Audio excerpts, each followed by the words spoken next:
الحمد لله رب العالمين والصلاة والسلام على سيد الأنبياء والمرسلين وعلى آله وصحبه أجمعين ومن تبعهم بإحسان إلى يوم الدين وبعد.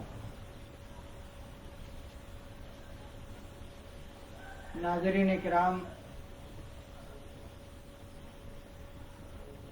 آپ اچھی طریقے سے جانتے ہیں کہ آج 15 اگست جسے ہم ہندوستانی یوم آزادی کے دن کے طور پر مناتے ہیں، اور ہم اس بات کو بھی اچھی طریقے سے جانتے ہیں کہ اس دن کی آزادی کے لیے علماء کرام نے، تمام تر مسلمانوں نے بہت جد و جہد سے کام لیا تھا، ورنہ ہم انگریزوں کے چنگل میں پھنسے ہوئے تھے اور ہم پر طرح طرح سے ظلم ڈھائے جا رہے تھے۔ اس ظلم اور بربریت سے بچنے کے لیے ہمارے علماء کرام نے، مسلمانوں نے اور دوسرے بہت سے ہندو بھائیوں نے بھی آزادی کی جنگ لڑنی شروع کی۔ جب علماء کرام نے دیکھا اور ہندوواسیوں نے دیکھا، ہندوستانیوں نے دیکھا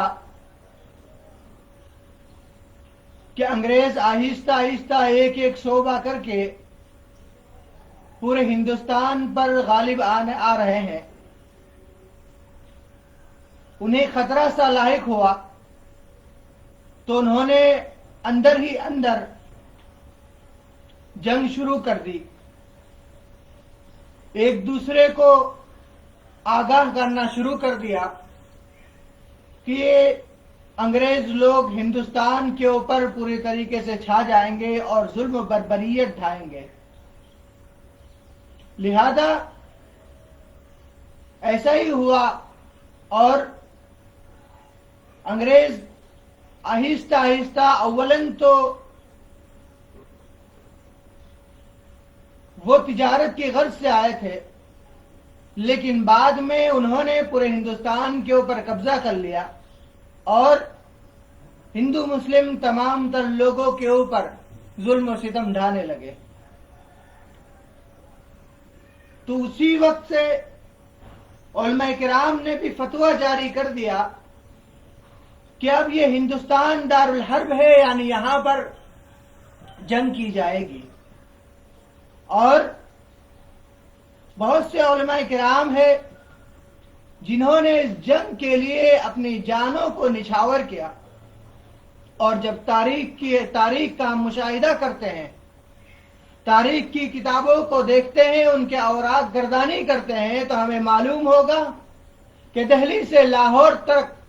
کوئی ایسا درخت نہیں تھا جس کے اوپر کسی عالم کی گردن لٹکی ہوئی نہ ہو۔ میرے بھائیوں، یہ قربانی جو ہندوستان کو آزاد کرنے کے لیے ہمارے علماء کرام نے دی تھی، یہ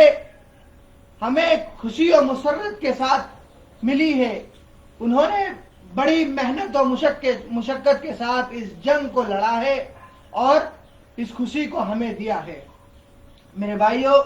ہم اور آپ جانتے ہیں کہ یہ ہندوستان آزاد ہندوستان ہے۔ آزاد ہندوستان کا مطلب یہ نہیں کہ ہم کسی کے اوپر بھی ظلم و ستم کریں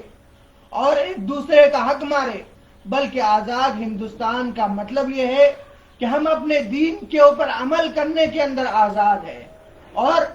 جو انگریزوں نے ہم پر جو قابو کیا تھا اس سے ہم آزاد ہو گئے۔ میرے بھائیوں، جو اس دنیا کے، جو ہندوستان کے، جو اس ملک کے جو قوانین ہے، اس کے اوپر عمل پیرا ہونا ہوگا۔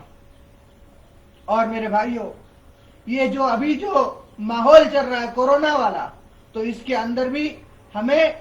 بہت ہی احتیاطی تدابیر اختیار کر کے اس کے اندر رہنا چاہیے کہ کسی کو کسی سے تکلیف نہ ہو. اور ہمارا اسلام بھی اسی چیز کو کہتا ہے کہ کسی مسلمان کو کسی دوسرے مسلمان سے تکلیف نہ ہو. اور میرے بھائیوں، یہ ہندوستان کو ہم نے اپنی خون سے سانچا ہوا ہے، لہذا ہم اس کی قدر کریں اور ہمیں جو اس میں رہنے کا حق ہے اس حق کے ساتھ ہم رہیں. اللہ رب العالمین سے دعا ہے کہ اے الہی تو ہمیں ظالم حکمرانوں سے بچائے اور ہمیں اس ہندوستان کے اندر باقی رکھے، اور ہمیں اپنے دین کے اوپر جس طرح آزادی اس دیش کے اندر، اس ہندوستان کے اندر ہے، اسی طرح ہمیں آزادی کے ساتھ اس کے اوپر، ہمارے دین کے اوپر عمل کرنے کی توفیق عطا فرما. آمین. وآخر دعوانا الحمدللہ رب العالمین.